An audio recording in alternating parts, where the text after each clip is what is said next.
Just over 50 miles directly east of downtown LA is Auto Club Speedway Fontana. This venue was built by legendary team owner Roger Penske almost 20 years ago. It's also the same track that holds the fastest closed course speed record in the world. That's what today's all about. It's Go Fast Day, qualifying for round 11 of the Verizon IndyCar Series, the MAVTV 500. Have a look at that graphic there. It tells you one thing, plain and simple. We have a very warm day here in California for qualifying, mid-90s ambient, over 140 degrees track temperature. Hi folks, welcome to Auto Club Speedway. Lee Diffie along with Steve Matchett joins us again from NBC Sports Formula One team and IndyCar champion Paul Tracy with us. Paul, you first up from a driver's perspective. What about this heat today? Qualifying's one thing, tomorrow's 500 miler is another story altogether. Yeah, the key today for these guys is just relax, get your qualifying lap in. Tomorrow's the big day, 500 miles. You got to be hydrated. You got to be ready for a long race in the middle of the day. You're not going to get any break like last year when it gets dark. So the key today is being ready for tomorrow. Steve, from a mechanical and engineering standpoint, how's this heat going to affect these Indy cars? Oh boy, this is a grueling race. It's 500 miles in high temperatures, sustained loads, lap after lap after lap, no break. I was asking PT earlier on about the drain on the drivers after the race, and PT said, well, more psychological actually than physically, but for the cars themselves, they're under tremendous strain. It's going to be a real challenge. Well, we're very excited about this event because take a look at some highlights from practice earlier today. Steve, for you, this is the first time you've seen true IndyCar oval racing in the flesh, and I know you're loving it already. Oh man, it is spectacular. And look at the close action we've got here in practice. A lot of the guys changing aerodynamic components in and out of the cars to try and get the best configuration. It was a very exciting session with a lot of action. Yeah, it certainly was. A lot of the guys have really figured out, okay, this is what we need to run. This is the combination of wings we need to run from Texas. And practice so far has been really racy. Guys racing close and hard, and it's going to be exciting. 2 practice sessions earlier today. One of the guys who did extremely well was 3-time series champion Scott Dixon. He's standing by with Jan Beekes. Well, he's not standing by, but we're going to talk about Scott Dixon because he was very impressive in those qualifying or practice performances. Now, remember, he was on the pole for the Indy 500. But remember that the regulations were changed just before qualifying at Indy to where you had to qualify what you raced. That is not the case today. As in Texas, you can run a light downforce for qualifying, and when that happened, it was the Penske team that seemed to dominate on that light downforce setup. But as Lee said, in practice, Scott Dixon tried a qualifying simulation, ended up on the top of the heap. He's hoping today he's going to go 2 for 2 in qualifying for 500-mile races. Kelly?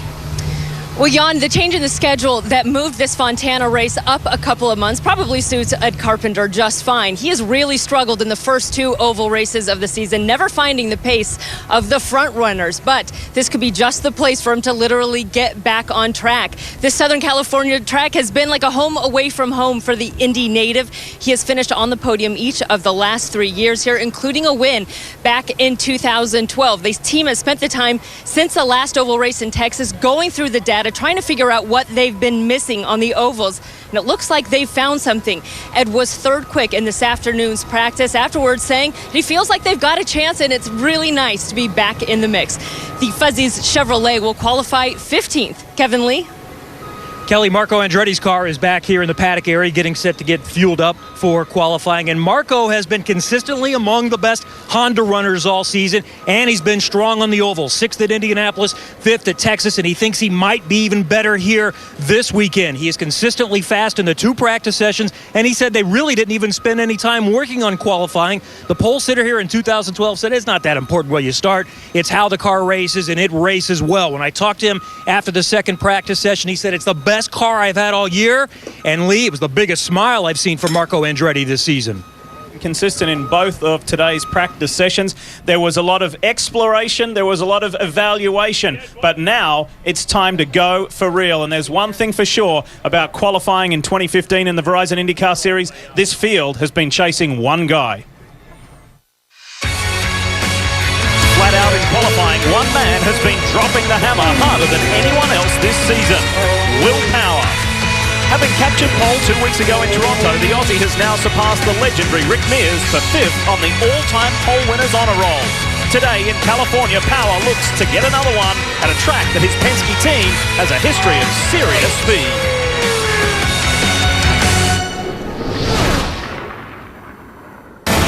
MAVTV is motorsports.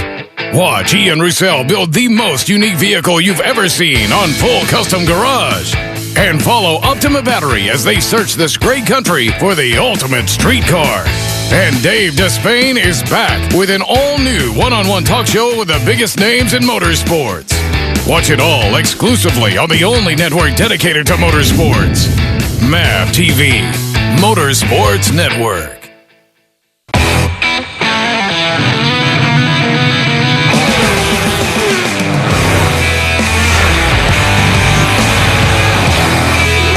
Whether you're on the highway, the back way, the straightaway, or some other way, at Firestone, we believe when the rubber meets the road, the rubber should always win. Durable, dependable, Firestone tires. Whatever you drive, drive for Firestone. You on the tractor.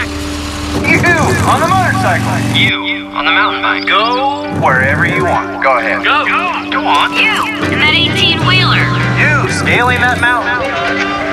What a great country we live in. Only in America you're free to do whatever you want. And cheer for anyone you want. In the greatest sport in the world. America, start your engines. NASCAR makes its triumphant return to NBC Sports on July 4th weekend.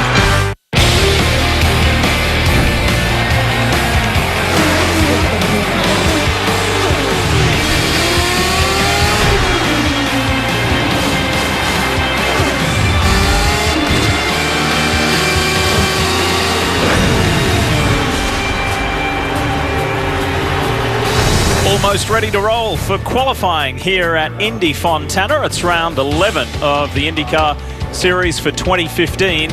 And before we see the first car of Juan Pablo Montoya, the championship leader, roll off, let's bring you up to speed. We mentioned at the top of the show with Stephen Paul, 2 practice sessions earlier today. Ryan Briscoe was the quickest in the opening session. Scott Dixon for Target Chip Ganassi Racing was the fastest in the second. It was an interesting blend of names.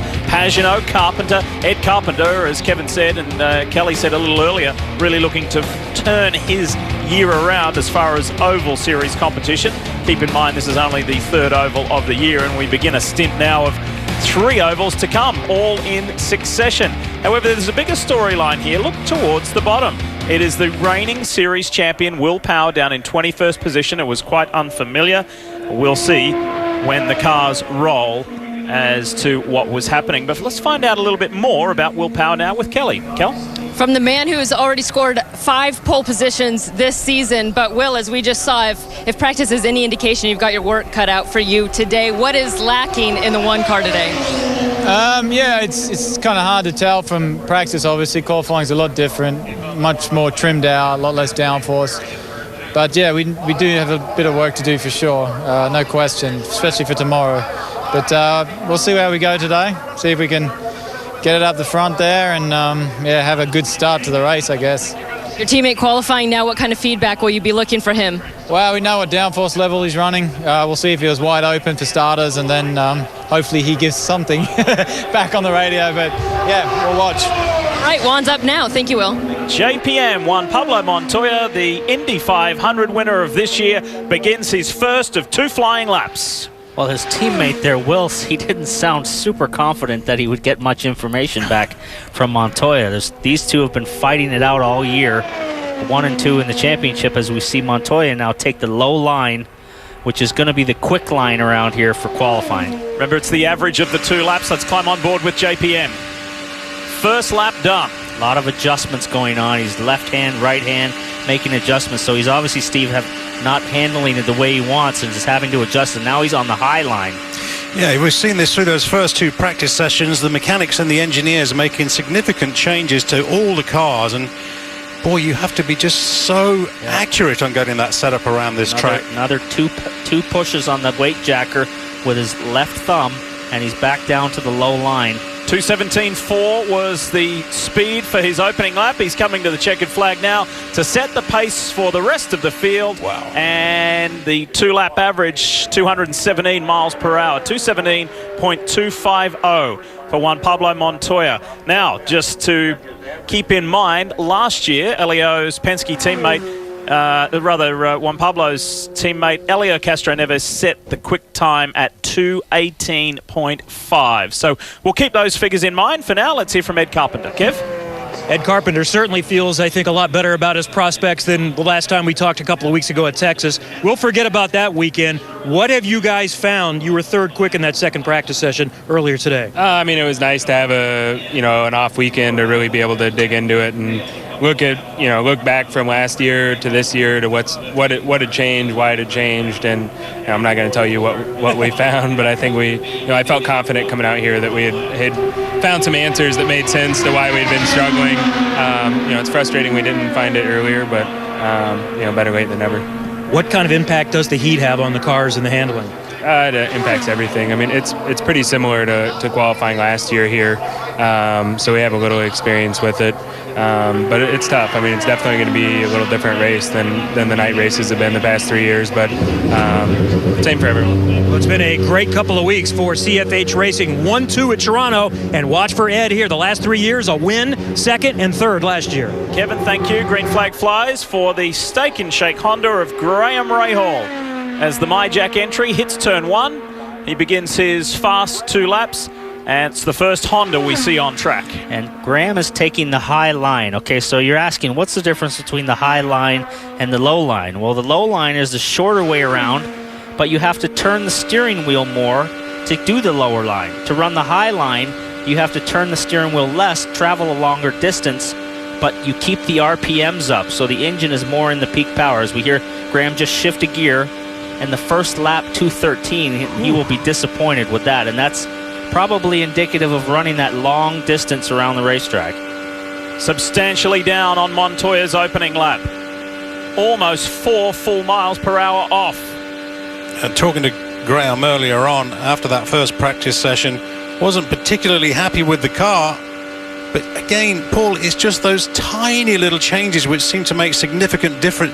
When you're doing an average speed of 213, 215 miles an hour, boy, you've got to have it absolutely spot on. 213.6 is the 2-lap average for Graham Rahal.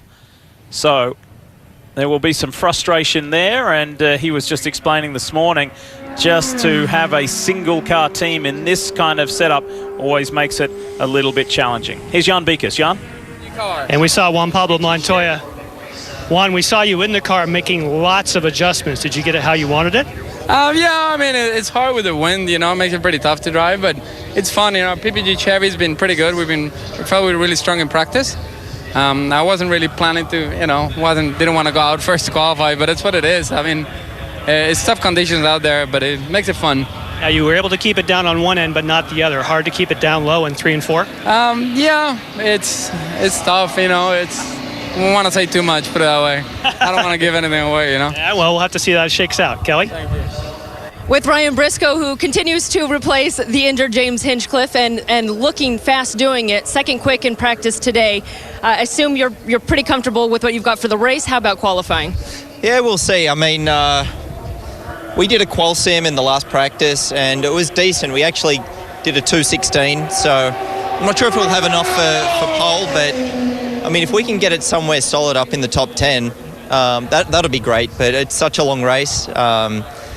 The most important thing is to have a good car in the race, and you can get to the front from anywhere. But we're here for qualifying. We'd like to do well, so we'll see what we've got. All right, thank you, Ryan. Thank you. Lee? A man who's been on the pole at the Indianapolis 500. He knows how to get it done. So too does this guy, Simon Pagenaud, second team Penske entry that we have seen. And Simon, as we showed you those second practice times, performed well earlier today. Conditions are challenging here. Wind starting to come into effect, as Juan Pablo Montoya told us. Now Pagenaud begins his run. So we see him going to turn 1, another guy taking the high line. And when you take this high line, Steve, you're effectively almost running 100, 200 more feet total distance around the racetrack than running the low line. So we'll see if he can drop it down low as he tries in turn 3.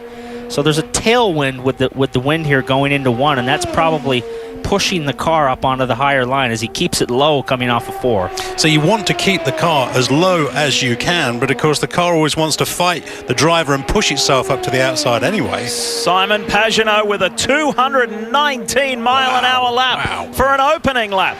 What a start from the Frenchman. That's a very impressive lap with running that high line in 1, the bottom in turn 3 and 4. If he can keep this average up, I think that will be a pretty tough time to beat.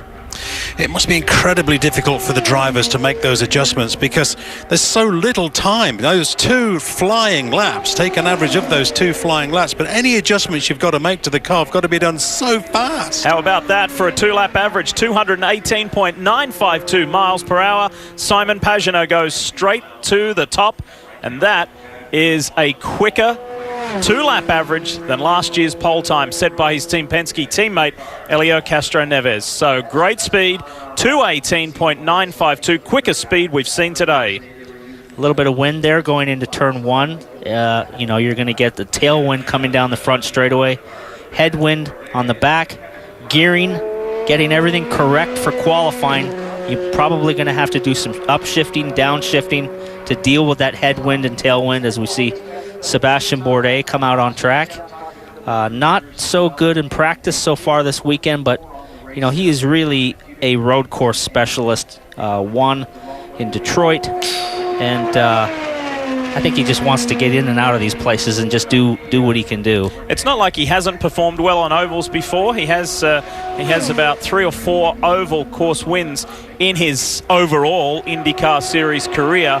However, he does find it somewhat more challenging. The man who jumped up a championship position after Toronto 2 weeks ago, he sits 6th. But while he warms up and as he comes to green at the end of this lap, let's check in with Jan Beekes. Jan?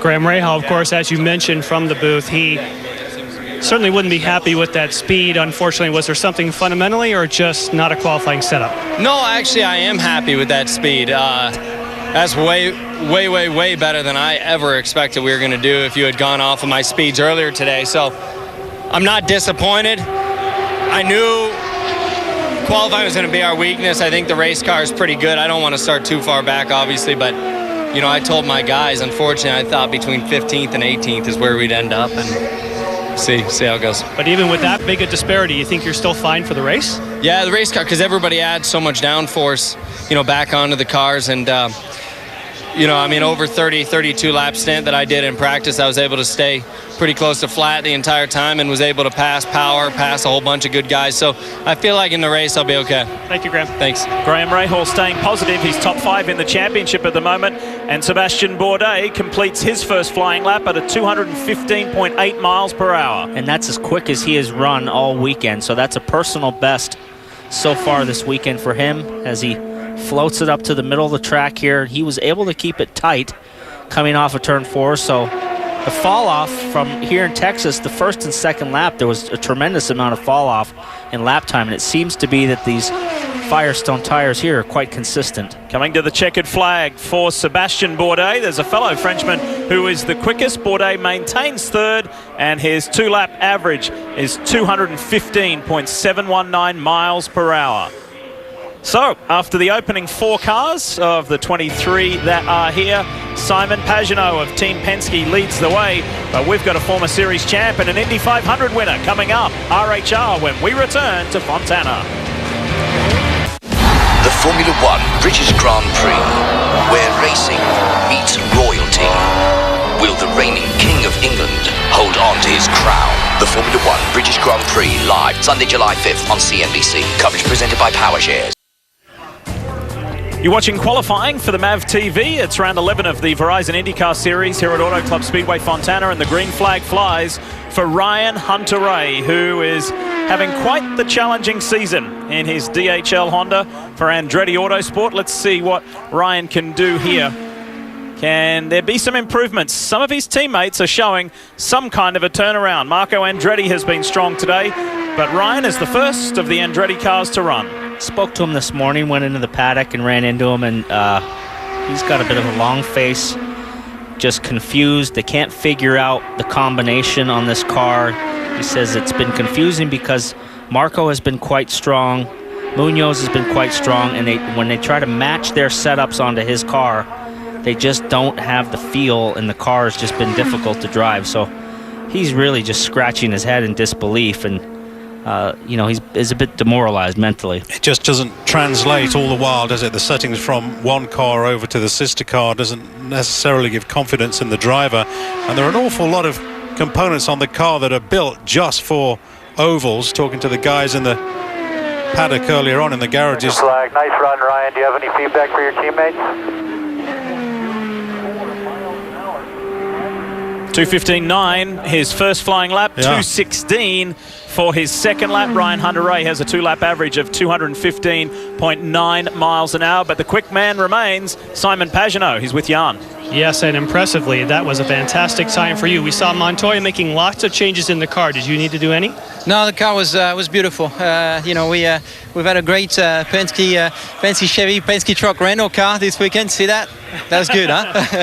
It's been fun. You know, the car feels really good, and I was impressed with the balance in qualifying. I started really slow to keep my tires underneath me, and the laps were really nice and steady. So, you know, I'm happy. If we're top 5, I'd be happy. I think, you know, it's a long race, 500 miles.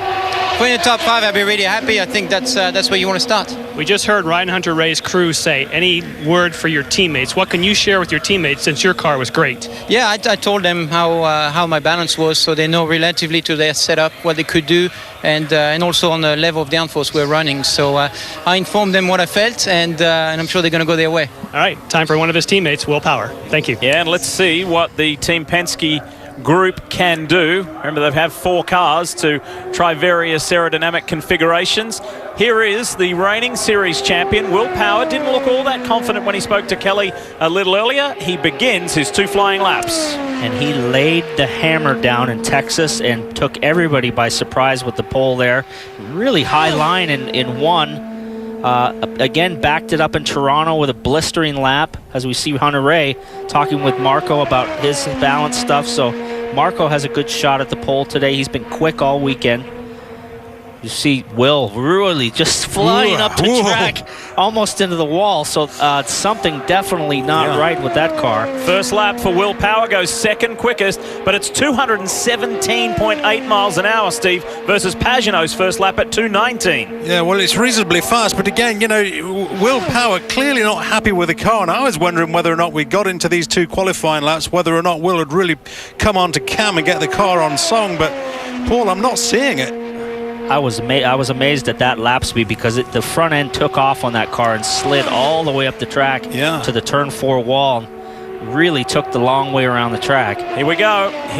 Power to the line and drops to third. Was provisionally second, drops to third, goes 2:16.5 on his second lap. 2-lap average is 217.1 miles per hour. Let's relive that moment where Power went up very close to the wall. Check this out. You see the dust coming off the back of the car. That's about as close as you want to be. Yeah.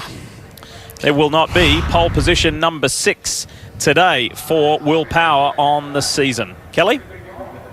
Lee, I've got Joseph Newgarden coming off his second win of the season on the streets of Toronto. Must be feeling good to come here, although now we're in a completely different animal, so to speak, here on the ovals. And you and your teammate Ed Carpenter have seemed to struggle a bit through the first 2 oval races.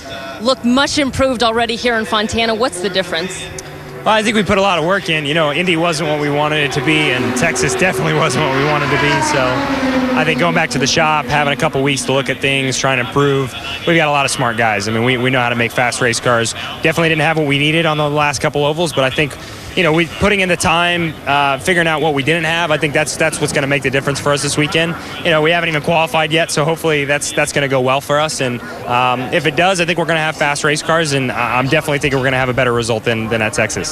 Well, what's it like just coming here and being competitive straight out of the box? Well, it's much better. I mean, you roll off the truck better, and it's an easier weekend. You know, it's nice here. We had a couple practice sessions instead of just one at Texas to figure things out. So we've had a little more time to kind of confirm what we wanted to do with the race car after all our work on the off time to try and figure out what we wanted strategy-wise here. And I think we've got a good idea for what we want for tomorrow in the heat. And you know, it's just better when you roll off. Just the name of the game is coming off good and making it good for the race, and then just keeping consistent. So I think we've had a better weekend so far, and we just got to finish it off now.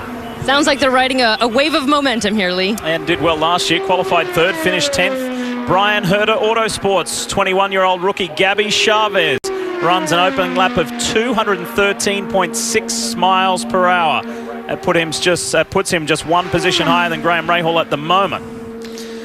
Nice consistent run for him. He's been consistent all year, hasn't really made any mistakes. It's a solid rookie year so far. So he was quite quick in Texas there for a little while and had some issues.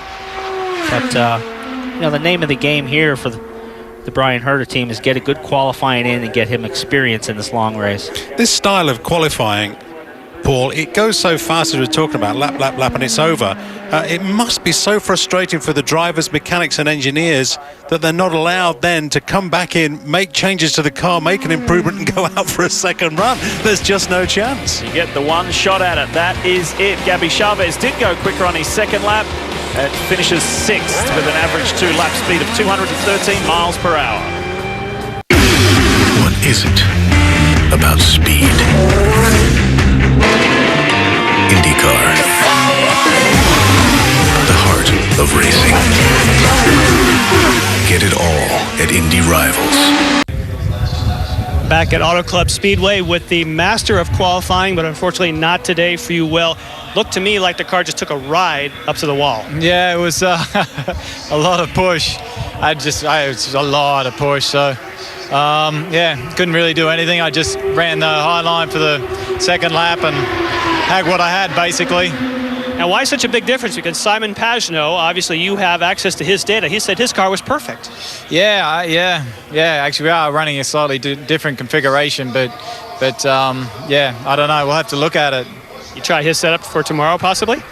Well, actually, I don't know who's best in traffic. Montoya looked pretty strong, so we'll have to have a good look at it tonight and focus on the race. All right, Will Power now turning the attention to race time. Pippa Mann on track for Dale Coyne Racing, makes her third qualifying effort and will make her third start of the year, and Pippa turns a first lap of 210.4 miles per hour. Yeah, this is an experience builder for her. She does a limited schedule, doesn't get a lot of chances to race, only a handful of times a year on the ovals. She ran Indy this year, Texas, and this is her third event now, so just keep it nice and consistent and get it in the field. Hey, Steve, did you see how strong the wind's blowing when Jan was talking to Will Power? Well, just really thinking about that, you know, and looking at Pippa Mann trying to keep it almost right in the middle of the track. And Paul, I'd suggest that's the way forward, to try and pick one line and stay with it and not run up too high to the top, as we just saw Will Power. I mean, boy, oh boy, he must have been so close to losing the back of the car right up at the top. Yeah, when you say pick one line, what we're talking about here is these seams that run down the track here. You'll see the cars in the corners here, and they pick a lane, and you just stay in that lane, because if you get on those seams, the car wants to wiggle and move around. So you know, that's what you'll see guys do. You don't see them ride on that seam because the car will really get unsettled. Yeah. And it's like corking that you would see on a road anywhere, isn't it? That sort of black tar corking in between the seams, and that'll unsettle the car. Well, what it is the sections of where the asphalt was laid as they made the track. They ran one section, and then they went up and they laid another section, and then they laid another section, and over time, the gap between those sections has opened up into a big gap. Yeah. So what they've done to repair that, instead of repaving, is just filled it with a rubberized caulking, as we see Helio Castroneves come for his qualifying lap. And this is a guy right here that can threaten for the pole position. Absolutely. He's got 3 poles here at Auto Club Speedway Fontana, driving in the AAA Auto Club car for Team Penske. The 4th and final entry for the captain to hit the track in qualifying, and of course last year he was the pole sitter here. Part of the championship showdown that was, and of course we heard from Will Power a couple of times in this broadcast, the track that broke his heart a couple of times, but then it was also the best place for him when he was crowned the champion, fighting his own teammate here on track here, Helio Castroneves, last year to decide the title. Green flag flies for Helio. Let's go. Let's see what kind of speed he's got. At the moment, it's a Team Penske 1, 2, 3, Pagenaud, Montoya, Power. Well, Castroneves' car looked very stable to me on that warm-up lap, but now, as the hammer is really down on this flying lap, let's see whether or not it remains as stable as it did on that previous time round. Very similar line to Pagenaud's line. It's the only 2 cars that have been able to hold it down, and that's a good first opening lap, 2:18.7. So he's knocking on the door. Knocking on the door, but not quite close enough when you do a 2:18.7 versus Pagenaud's 2:19.1, almost 4/10 of a second, rather, not quite right up on Simon's speed. We'll see what Elio can do. We'll see if he can hold it down here and increase the speed on the second lap. It's always difficult to make your second lap better than your first, but it has been done so far in this qualifying session by Chavez. Here we go. Elio to the line. 2:18.7, 218.731, almost an identical speed on the second lap for a two-lap average, 2:18.734 for Castro Neves, second quickest. Pretty cool. And again, I think the car just looked right. It just looked planted. Rick Mears, the legend, gives Simon a thumbs up, says well done. Well, so far he's won the pole between his teammates, so the first challenge is over. Yeah. 2:18.7, as you were saying, Lee, and a 2:18.9 average to Simon Pagenaud. Wow, pretty close. And Scott Dixon, remember, quickest in second practice this morning, looking on with much interest, yet to see a Ganassi car roll on track in this qualifying session. They're all ahead. The body language of the cars is incredible. It's amazing to me at these high sustained speeds. Well, we're talking with 200 plus miles an hour. The cars, just tiny little movements of body language to give away the indication of if it's working or not working. Much more delicate than an F1 car at this speed. A really high line as Ryan Briscoe warms up to come to the green. You run that high line to get the RPMs up, get the speed up overall, and we'll see if he can do the line that the two quickest guys have done and drop the car down towards the bottom. Ryan Briscoe, who had just a gut-wrenching experience at the 24 Hours of Le Mans recently, driving the Works Corvette, unfortunately didn't make it to the line as his teammate Jan Magnussen suffered a stuck throttle in a very scary incident. He's back filling in for the injured James Hinchcliffe. It was terrific to see Hinch in Toronto 2 weeks ago, but now it's all about Briscoe getting the job done for Schmidt-Peterson Motorsports. Let's check in with Robin Miller. Robin? Think about this, Lee. He took over right before carb day. Didn't have, 40 minutes of practice maybe at the most. And he comes and he runs, he goes to the back after he gets involved in a crash, goes from 31st to finish 12th in the race. Then he comes back at Texas, starts 19th and finishes 8th. He says, Alan McDonald, my engineer, are still trying to get to know each other, but he said the most amazing thing is that I have caught on with this team really quick, and he says, they seem to understand what I want in this car, and I said, is it out of the question for you to win this race? He said, it would probably be a stretch, but he said, there's no reason we can't run in the top 5. Absolutely. 2:15.4 miles per hour for the opening lap. Ryan Briscoe is coming to the end of his qualifying run. From memory, that's not quite as quick as what he went earlier today. Let's see what he can come up with a second lap. 215.6 miles per hour on the second run around for the 7th quickest. Two-lap average at a 215.5 for Ryan Briscoe. In the Arrow entry for Schmidt-Peterson Motorsports, it is still Team Penske 1, 2, 3, 4 with that man there, Simon Pagenaud, on top. MAVTV is proud to announce International Motorsports. Every Wednesday night, you can watch different races from all over the world. Alongside Reeves, pushing him a little bit wide, and it looks like Haggerty's going to be first. Racing like you've never seen before. MAVTV, Motorsports Network. Not long now until NASCAR returns to NBC. It is July 4th weekend live from Daytona with the Sprint Cup Series Coke Zero 400 powered by Coca-Cola. Things all get going on the 4th of July with the Xfinity Series Subway Firecracker 250 here on NBCSN. Very exciting times coming up. Big back end of the year with NASCAR returning to NBC Sports, your home of motorsports. As we welcome you back to Auto Club Speedway Fontana, Tony Kanaan, a man who had to wait until the last race of the year last year to get his first win of 2014. Happy memories of Auto Club Speedway Fontana. Let's see what he can do. He's the first of the Ganassi Brigade. And he is an excellent qualifier on ovals. A little bit busy with the hands there. Yeah. It's definitely working it. The speed is up. He's tracking good. Don't get under that white line. That'll be a penalty. You do not want to drop a wheel below that white line. Nice. First lap, 217.5 miles per hour. Boy, but you're right. Having to work that steering wheel to make it happen. Trimmed significant amount of downforce off the car from what we saw that car in practice. Kanaan had those rear wing pods mounted on the car to try and give a little bit more stability to the back end of the car. They're gone now, of course, for qualifying to up the speed, but having to pay the price with the nervousness of the car. Check this out, check this out. Here comes TK, Tony Kanaan to the line. And what can he do? He does split up the Penske pack, puts in the fourth quickest time with a 2-lap average, 217.1 miles per hour to relegate Will Power to fifth. We're still waiting on seeing his teammate, the man who was quickest in second practice, Scott Dixon. Let's hear from him now. Certainly Scott is somebody to watch, a different look, the degree colors with orange and black this weekend. So do you have something for the Penskes to jump to the top? I have some deodorant, which definitely helps in this heat with degree. But yeah, hopefully the car's fast. You know, it's fairly quick in practice too there. But we've, you know, the conditions, and especially the oil drive from I think the 7 car blew an engine earlier in the day, makes the lower line a bit hard to use, and it's definitely what we geared up to. So we'll give it a shot, see what happens. You know, qualifying, obviously we'd like to go for the 1 point. You know, 1 point's definitely going to help you in any situation. But we'll have to see what qualifying brings us here. Scott Dixon is certainly still a championship contender. Third in the points right now, Jan.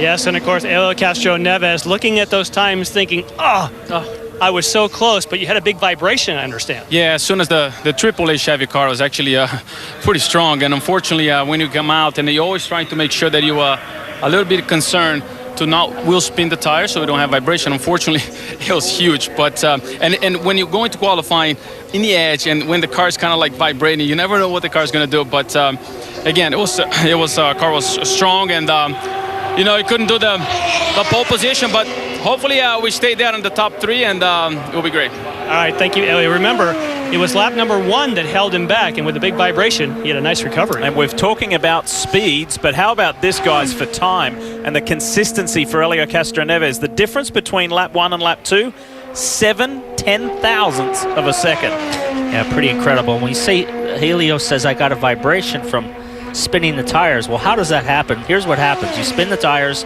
the tire finally decides it's going to grab, and it shifts the tire on the rim just a fraction. Yeah. And now, where the Firestone engineers have balanced that tire, now it's not in the same spot. You get a vibration.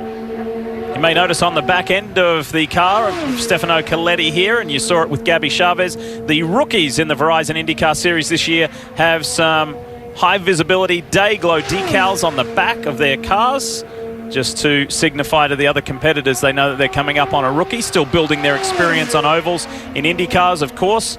Stefano Coletti, his first flying lap was provisionally 9th. He finishes his second one and drops considerably. Second lap was almost 3 miles per hour slower. Stefano Coletti drops to 11th overall with a 2-lap average of 212.6 miles per hour. Marco Andretti and his legendary grandfather to his left, our right, Mario. What can the Andretti Autosport camp do? This is live at the speed of F1, Formula 1 on NBC and NBCSN. Qualifying here on NBCSN continues for Indy Fontana. It's round 11 of the Verizon IndyCar Series. And another rookie on track in the Big Machine Records entry for Chip Ganassi Racing. This is Sage Karam.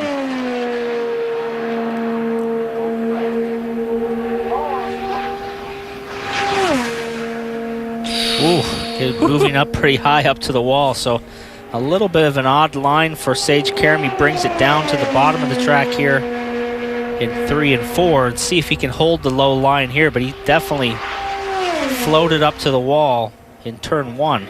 Let's see what the 20-year-old American's opening flying lap is as he gets things going. Sage Karam with a 217.3 mile per hour opening lap. That's not bad. No, it's not bad. He's definitely running a different line than anybody else has. As you see now, he drops all the way down to the bottom of the track for turn 3 and 4. Incredible how little information all the drivers are prepared to exchange with each other about what they've done to the setup on the car, isn't it? This could be good. This could be really good for Sage Karam. And he drops, unfortunately, on that second lap. So 216.7 was his second lap. 2-lap average of almost 217 miles per hour even gives Sage Karam the 6th quickest 2-lap average speed. That is an impressive run for him, though. I think he'd be happy with that. Well, as a rookie driver, he's quicker than Ryan Hunter-Reay, Sebastian Bourdais, Ryan Briscoe. So not a bad run for Sage Karam. All right, we're talking about the Andretti Autosport Group. What can it do? Here's one of its drivers. Marco Andretti's been watching the other competitors' lines go. Marco, on pole back in 2012 here, you were among the quickest in practice. So now that you see the speeds being put down, what are your expectations? I don't know. I think that's what's going to be fun to watch. It's hopefully if we can improve on what Ryan did, then we can get the job done from there. It's 500 miles, and we haven't worked a lot on qual setup, so it's a big unknown right now, but that's fun. How significant was the information that your teammate Ryan gave to you following his run? It always helps. A late draw always helps. All right, good luck. Got his mind on the job right now. Marco Andretti just watching what's out there. And there is the man who's provisionally on pole, Simon Pagenaud. The year hasn't quite gone to plan for the Frenchman, joining Team Penske. However, 2 weeks ago in Toronto, he did jump up one position in the championship to be in the top 10. Green flag for a man who has won here before. Ed Carpenter for the Fuzzies, CFH Racing Chevrolet. Let's go. Let's see what he can do. This track has been kind to this man over the past 3 visits. He is a very, very strong oval qualifier. You see him now dropping down to the low line. See if he can hold that bottom. His car looks quick going into turn 3, so I think this is going to be a good lap.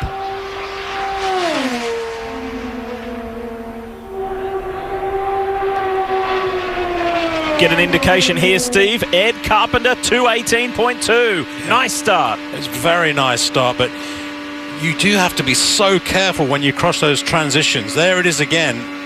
It looks like it makes the car very unstable, and of course it does. You see he made a bar adjustment there and a weight jacker adjustment, and he did a downshift in the corner, so it looks like he lost a little bit of the handling in 1 and 2 on his start of his second lap. As Paul Tracy said, it's always tough to try and come back stronger and faster on your second lap.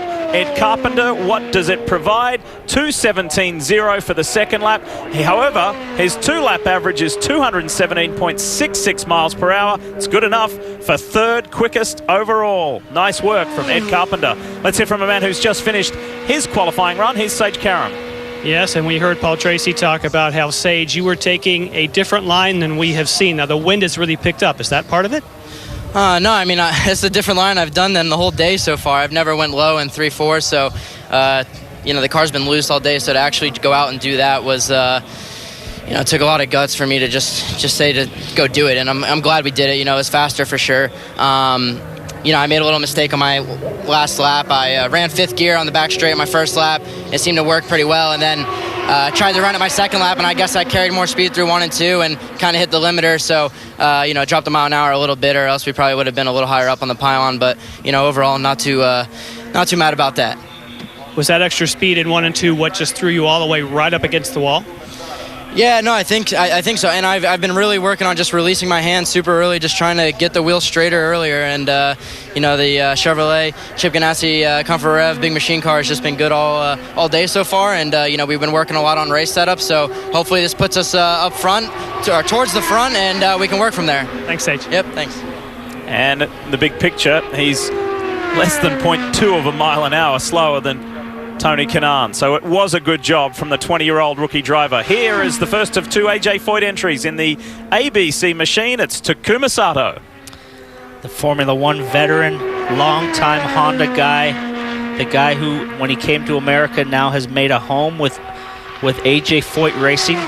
The Super Texas said, this is the guy that I want to have in my car, and he's delivered and won races for them.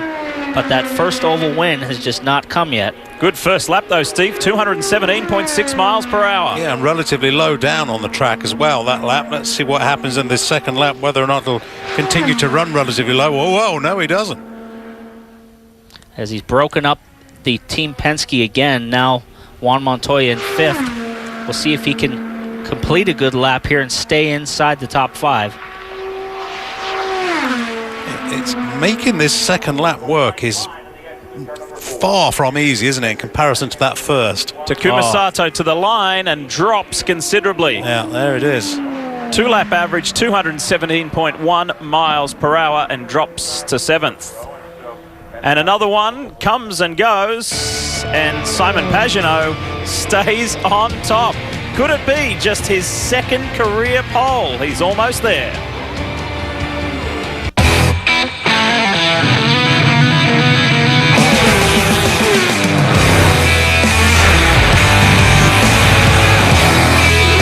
Whether you're on the highway, the back way, the straightaway, or some other way, at Firestone, we believe when the rubber meets the road, the rubber should always win.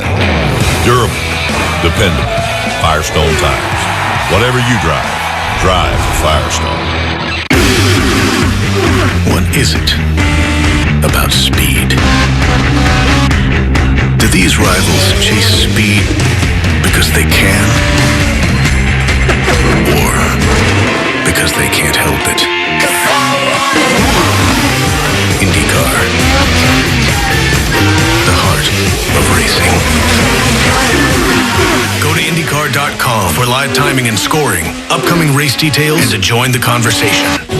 Fontana, California, home of the fastest circuit lap ever in motorsports history.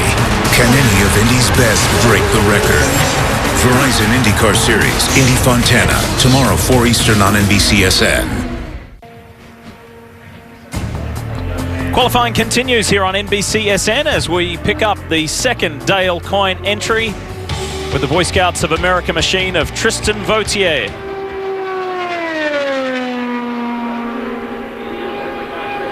Timing is so important, I think, to get that second lap, Lee, from what I've been seeing so far, and Paul, correct me if you disagree, but running such little downforce on the car, very good for the first flying lap, but of course low downforce on the car wears those tyres, and all of a sudden it's gone. And I mean, 30 seconds is all it is. Yeah, and certainly your tire pressures are already all built up for a short run. You can when you start to slide the tires, you overshoot your tire pressure mark. Like you said, light downforce, and Pagenaud really summed it up. He said he took slow pace laps, out laps, so he would be good on its final lap. Yeah. Vautier's first flying lap, 213.3 miles per hour. Tristan came back on the Verizon IndyCar scene at the Indy 500 this year and has been with the series in every race since. Let's see what this second lap's going to yield for the young Frenchman. It's phenomenal to see the cars in this trim, because there's no way you could race the car in this configuration. You'd be through those tires in about 5 laps. Well, some of them tried in Texas. All the Penske boys tried in Texas, and it didn't pan out for them. The only guy who was able to hang on was Montoya. So Vautier finishes and has the 14th quickest time at the moment. Somebody who is a lot closer to the front is Ed Carpenter, Jan. And with a nice smile on his face. That's good to see from Ed Carpenter. You said at the open of the show you couldn't tell us what, but you found something. Obviously, it worked in qualifying also. Yeah, I mean, the race car just is feeling like a car again. I mean, after the first practice this morning, it was the first time I've been happy after getting out of this fuzzy vodka car, all of 2015. So, the guys did a really good job. The week off was good for us. Like I said, we were able to just really dig into the data and, find it. When you get into stretches like May and going race to race to race, it's really hard to dig deep and figure out what it is. But the car is definitely better. It feels like it has in the past again, and that's good for us. All right, we look forward to seeing what he can do come race time. And here comes Scott Dixon. A lot of people wondering what Scott Dixon can come up with, and can he challenge this man here. Simon Pagenaud is the only driver in this field this afternoon to go into the 219-mile-an-hour range. Let's see what Dixon can do. The green flag has not waved yet for the 3-time series champ, and the last time we were at an oval was Texas Motor Speedway, and this guy got to fire the guns at the end. It's been interesting. He's had 8 starts here and never won this race, so this is definitely one that's on the bucket list. He's won just about everywhere on the circuit, so this is definitely one that he's going to want to win this weekend. See how the car reacts coming out of 2. Yeah, low line in 1 and 2. It's sliding up the track there a little bit. So definitely not the line that the faster guys have taken. We'll see if he holds it down low in 3 and 4. The key is really just to keep this car flat and not scrub the front tires. It doesn't look all that promising or encouraging on our tracker at this stage. Scott Dixon, what's this opening lap provide? Well, provisionally, the 4th quickest time. 217.2 miles per hour for Scott Dixon. Can he try and reel it in here? Only 3 drivers who have run yet have improved on their second lap. Front end in the middle of the corner from the apex out, the front end took off and slid the front tires. And when you slide those front tires, it just scrubs speed and it doesn't allow the car to accelerate off the corner. Scott Dixon coming to the line. Simon Pagenaud is going to like the look of this because it doesn't appear to be anywhere near quick enough. Dixon to the line will hold the 5th, provisionally the 5th quickest time with a 217.184 mile per hour time. And guess what? He's done exactly the same 2-lap average. Needed some gears, man. Yeah, we did that. Missed by a lot. Thanks. As his teammate Tony Kanaan, exactly the same speeds at a 217.184. It sounded, PT, like he said, needed some gears. Yeah, it sounded like he didn't have the gear ratios correct with the tailwind and the headwind, so... That's difficult for the engineers, though, Paul, isn't it? Because that wind has changed in the last hour or so. Yeah. I mean, they would have built the transmissions in the car before. Yeah, that. the wind has definitely picked up since the start of qualifying, so you're set an hour before you roll out here, and obviously the wind has changed. Yeah. So... from one teammate to another, Scott Dixon over to fellow Ganassi man Charlie Kimball, who has had some very encouraging runs on ovals this season. Keep in mind, this is only our 3rd, Indianapolis, Texas, and now here at Auto Club Speedway Fontana. Let's see what Charlie can come up with. You won't find a guy that likes to run wheel-to-wheel more than this guy on the ovals. He had a mammoth battle with his teammate at Indianapolis and beat Scott Dixon there. He had battles all night long in Texas, wheel-to-wheel with guys, with his teammates, with Ryan Briscoe, and thrilling to watch. And he's knocking on the door for a win on an oval. And as we were talking about right at the top of the show, this is Steve's first time to an IndyCar oval race. So we went down right on the fence line, right there at the start-finish line earlier today. And Kimball and Dixon were at it again, just doing good team driving, but running wheel-to-wheel, line of stern, etc. It gives you to see these cars at this high sustained speed. Just speaking as a former mechanic, just gives you such an appreciation for the build of the car.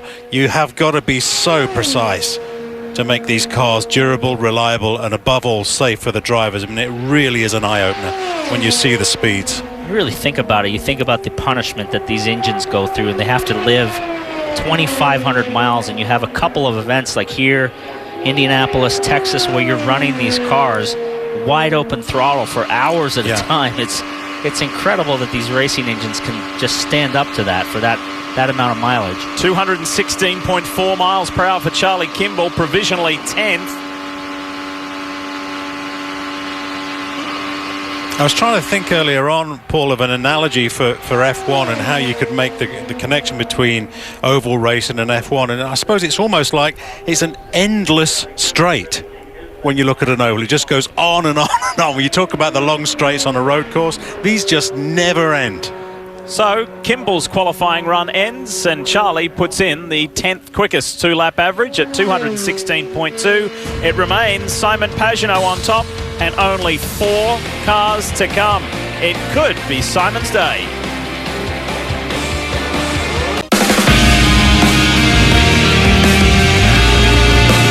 You're watching the NBC Sports Network, NBCSN.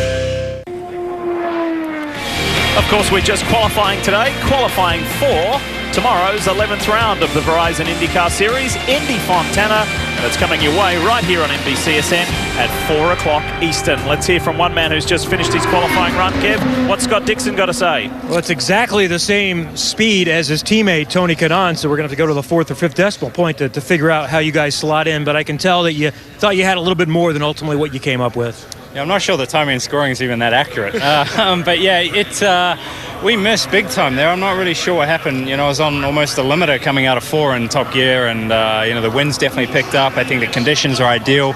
Tried to run the bottom with that quick dry down there. Is pretty slick, and got a lot of understeer. But unless you're really going for the pole here, it's you're only going to miss the 1 point. But with a 500-mile race and a car that's pretty strong, I think the degree car and race trim and the whole Target team, I think will be fine when it comes down to it tomorrow. But not what we were wanting.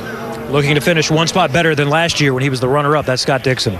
So we turn our attention to another Honda competitor here of Marco Andretti. For Andretti Autosport, a former pole sitter here at Auto Club Speedway Fontana. He's finished in the top 10, never had a top 5 finish, so history doesn't suggest all that well. However, his opening lap does. 217.9 miles per hour. Good opener from Marco. That is clearly the fastest Honda so far of the weekend. He's been racy. Over the last 5 races, he's been very racy and running up front. So this is a good spot for him to get a good result. Yeah, fight the wind, and as Scott Dixon was saying, fight the track conditions down into turn 1 with that oil dry that's down there. But that was a terrific opening lap. Here we go, coming to the line for Marco Andretti, second lap, and he almost matches it to grab the third quickest time, 217.797 miles per hour. So very encouraging stuff for Andretti Autosport. Let's hear from Charlie Kimball. He's just finished his run. And now he's provisionally 11th, Charlie Kimball. And we heard from your teammate Scott Dixon about the track conditions. Difficult to run down low because of the oil dry. Winds picked up. How did you find it? Yeah, the sun came out a little bit in the last few minutes, and that's made it a little tougher. But overall, it was pretty good. We just missed it a little bit, gearing downforce setup-wise, I think. Compared to our teammates, they seem to have a little better handle on it. So we missed it, but I know the Levemere Flex Touch Chevrolet will be good tomorrow. We were really confident, really happy with our race car this morning. Your oval portion of the season has been really strong to start 2015, a third at the Indy 500, a top 10 at Texas. You looked racy in practice this morning. Do you feel like a different racer on ovals these days? Well, I think we've found our feet a little bit as a team, and myself for sure on the Novo Nordisk side has come along this year. Indy was good for the confidence. Texas having a strong run there, supporting the team sort of 1-2 as well was good. But coming here, California, we've had some really good races at Auto Club Speedway, and I think 500 miles tomorrow in the heat's going to be a challenge, but it should be a lot of fun. Yes, it will. Thank you, Charlie. So, to a 2-time winner this year, Joseph Newgarden, the second CFH Racing Chevrolet, fresh from his second career victory on the streets of Toronto 2 weeks ago. So momentum with this young man from Nashville, Tennessee. Let's see what he can turn around here at Auto Club Speedway. We're beginning to get a more broad and full picture of the problems that the drivers are encountering now, aren't we? Downforce, gearing, wind and track conditions, all those 4 elements coming into play. Yep. That pushed up quite a lot in turn 4. Everybody's been able to hold it down. Not a good first lap for him, so definitely has some handling problems. As you saw the car off of 4 just slide up towards the wall. And I think, with a 2:16.1 on the first lap, Paul, what do you do to try and claw that back in the second lap? It's been so difficult to try and get the performance on that second lap. Right through the field, hasn't it? Really. Kind of you end up, it is what it is. You make some adjustments in the car. As we see that time, he holds it down a little bit better than the last time, but the second lap has been typically worse than the first. Yep, there it is. Joseph Newgarden, a 216.4 2-lap average. So he will slot into the 11th place. But Jan Beekes, somebody a lot higher up than that, is Marco Andretti, provisionally 3rd. Good effort. It was a good effort. In fact, he said, Marco, you said you just wanted to improve on what Ryan Hunter-Reay did. Well, you massively improved on that. Did it feel good? Oh, yeah, I'll take that. I mean, honestly, I had no idea where we were going to stack up, as I said earlier in qual trim, but I'm extremely happy with the race car, so looking forward to tomorrow. You haven't said that for a while. Extremely happy with the race car. What's changed? Honestly, I'm just so proud of everybody on this team. I mean, for just digging deep and sticking with it, not feeling bad for ourselves in any scenarios, just working harder. All right, congratulations. Nice run for Marco Andretti as his teammate now lines up for a run. Yep, Carlos Munoz is next out, one of the winners from the Detroit doubleheader. He also qualified on the in the 4th position at the last oval in Texas. This guy could spring a surprise. Who knows what kind of feedback he got from Marco and from Ryan. We'll see. Well, he's the last to go of his teammates, so he'll have the benefit of all the things that they found. And his opening lap in Texas was massive. He was massively quick in the top 3, but it fell off on the 2nd lap, and we'll see how it goes here. Kev, what do you think about Munoz? Well, you hit it on the head, Lee. He did feel like he got a lot of good input from his teammates, mainly about when to shift. He said, I'd prefer to stay in the same gear all the way around, but because of the wind, we know we're going to have to shift. They told him you want to be in 6th gear going in the corner and then 5th down the straightaways. Says the car's not quite as good as he would like. They made a lot of changes throughout the practice session. By the way, we did not see James Jakes qualify because they lost an engine in the practice session. They got it changed, but just a couple of minutes too late to take their spot in line, so Jakes will have to start last. Unfortunate for the 2nd Schmidt-Peterson entry. He also lost an engine during Indianapolis 500 in the month of May. So, as we turn our attention to Munoz on the end of his opening run, let's see what this first lap gives the 23-year-old Colombian. Munoz to the line. How good is it? It's not too bad. Carlos Munoz, 2:16.9, just puts him outside the top 10.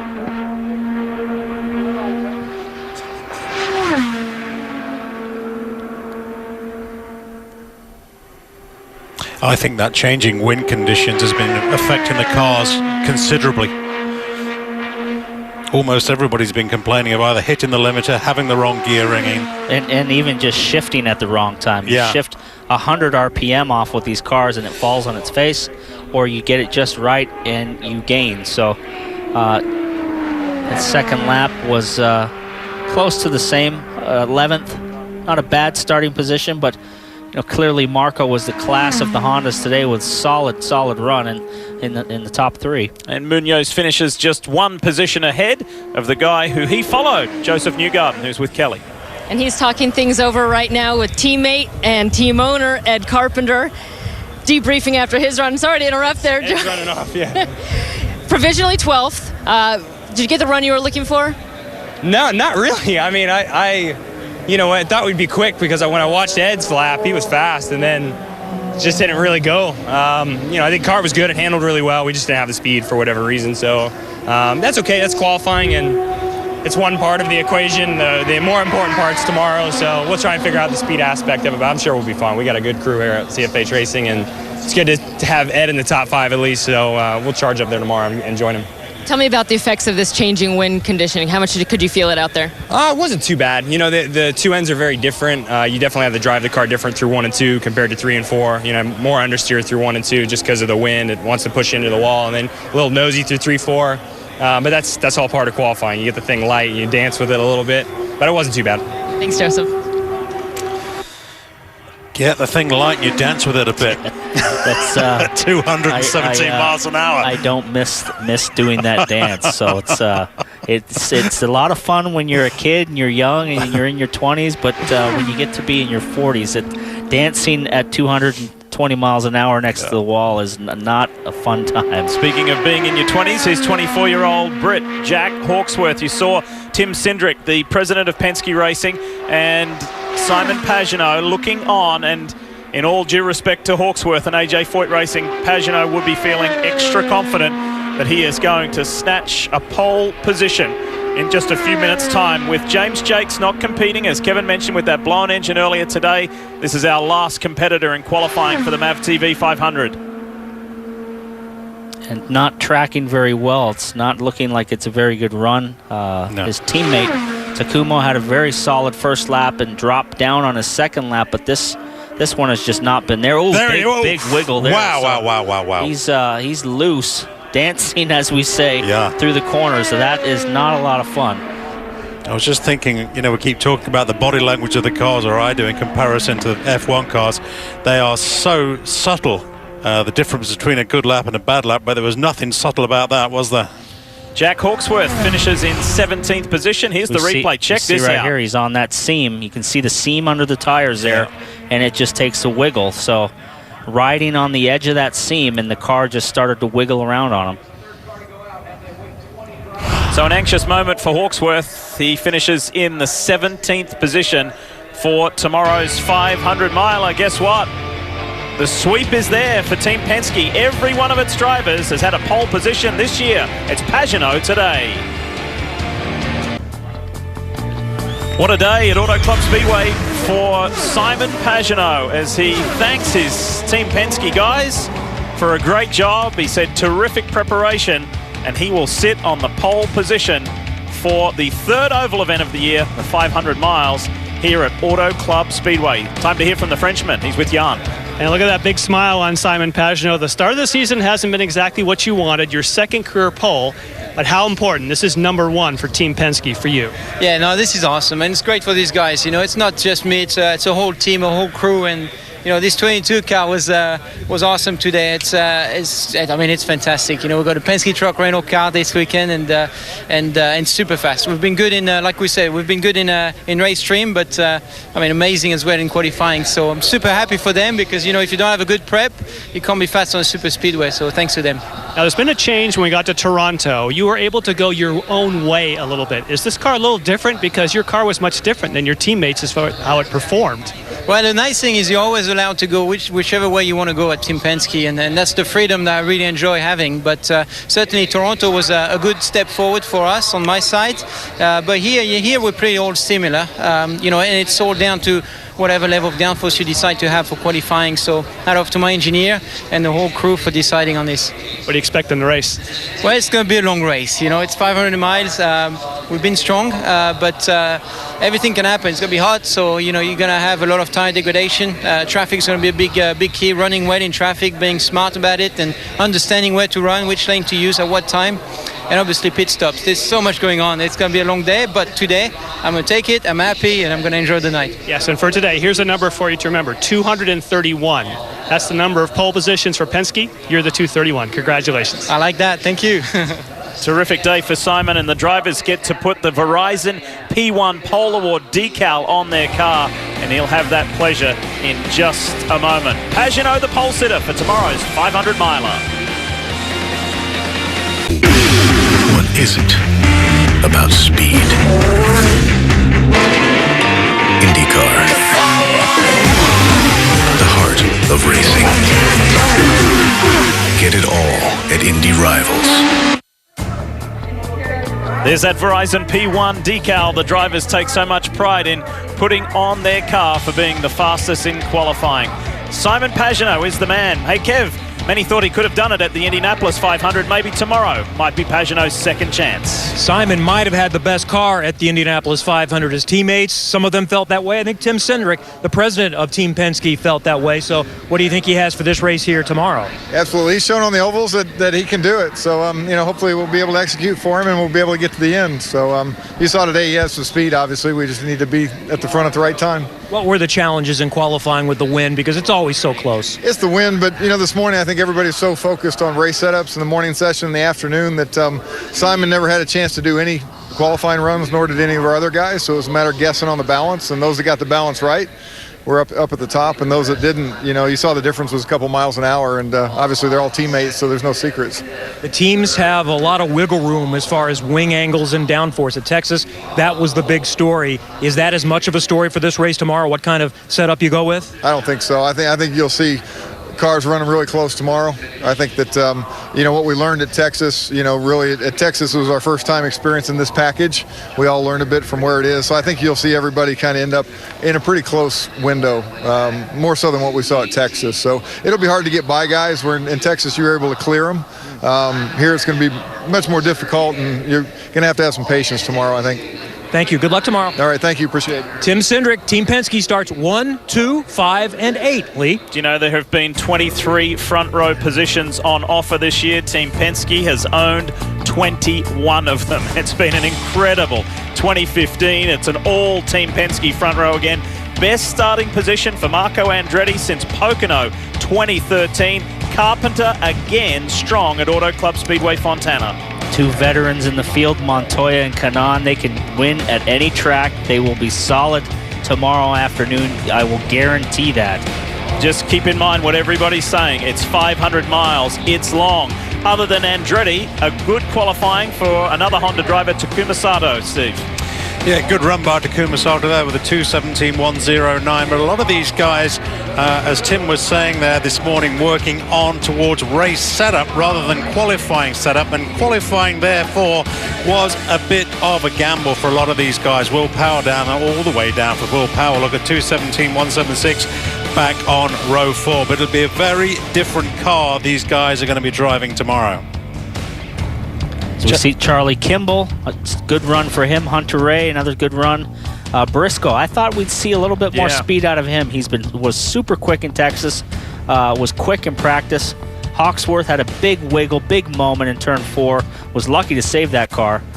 And then a little further back, as we mentioned about James Jakes, did not qualify due to an earlier blown motor. We heard that Tim Cindric said he thinks that everyone will be in a closer box tomorrow. Do you think we'll see the same? I think from what we've seen in practice today, I think these guys have got a better handle on what they had in Texas. This track has multiple lanes to race in. You can run at the bottom, you can run at the top, and anywhere in between. So I think you're going to see a lot of 3-wide action through the corners. Steve, looking forward to it tomorrow. 500 miles around Fontana. 500 very fast and very grueling miles. That's the thing I'm going to be looking forward, and just see how these guys react. Running so close to each other around here as well. I mean, look at this track. It is an absolute monster. What a challenge. And one of the biggest challenges coupled with that is the temperature. Predicted to be in the mid-90s. We saw track temperature of 140 degrees. The crews, the drivers, are going to earn it tomorrow. Well, they certainly are, and the manufacturers' reliability is going to be key. It's hot. There's a lot of dust and debris in a 500-mile race that can get in the radiator boxes, clog these things up, overheat. There's going to be maintenance to be done during the pit stops to clean those radiator boxes, so it's going to be a good race. So far today, in earlier practice sessions, we saw some good group running. Let's hope tomorrow, because if it's the same as practice was earlier today, it will be spectacular. Indy Fontana. Hey, coming up next here on NBCSN, it's AVP Pro Beach Volleyball. That is up with you right now. But be sure to join us tomorrow at 4 Eastern for Indy Fontana. We'll have it live here on NBCSN. As always, for all your information, head to NBCSports.com for whatever you need to know. Additionally, about the Verizon IndyCar Series. Well, what an interesting qualifying day. There were quite a few contributing elements, but in the end, Simon Pagenaud was the Verizon P1 winner and starts in the best spot for tomorrow's 500-mile race.